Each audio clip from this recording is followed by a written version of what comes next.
వాళ్ళల్లో ఇప్పుడు గంటా జయదేవ్ ఎప్పుడైనా జగన్ విమర్శించకుండా ఉన్నాడా? పెద్ద ఎత్తున విమర్శిస్తూ వచ్చాడుగా. అట్లాగే వాళ్ళ దగ్గర ఉన్నటువంటి అతని పేరేంటి, రామ్మోహన్ నాయుడు, కేసినేని నానిను ఎవరు విమర్శించలేదు జగన్ని.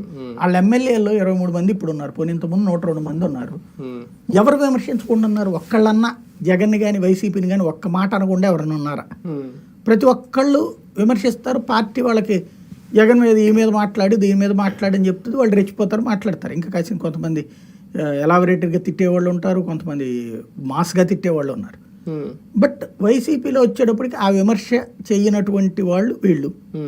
ఏంటి అని చూస్తే ఈ అవినాభావ సంబంధం కొనసాగుతుంది. అంటే తమ మాట వినకపోతే జగన్కి ధమ్కి ఇవ్వడానికి వాళ్ళు సిద్ధంగా ఉన్నారు.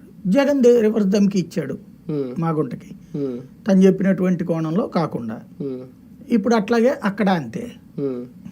ప్రతిపక్ష పార్టీ ముందే ఏమన్నా ఆర్థికంగా బలం ఉన్న నేతలకు గేలం వేసి పెట్టుకుందా? వీళ్ళు ఏమన్నా ఒక ఒప్పందంతోనే వెళ్తున్నారని అనుకోవచ్చా? వాళ్ళిద్దరూ మొదటి నుంచి కూడా వాళ్ళేం గేలమే ఇలా, వీళ్ళే ఇద్దరికి టచ్లోనే ఉంటున్నారు. అదే ఇప్పుడు వైసీపీలో అధికారంలో ఉంటూ అవతల టచ్లోనే ఉంటున్నారు వాళ్ళు.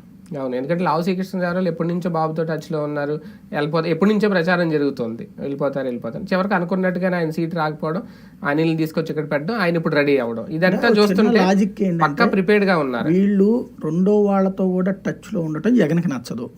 నువ్వు అయితే నన్ను నమ్ము, లేకపోతే పో అంటాడు. అతనికి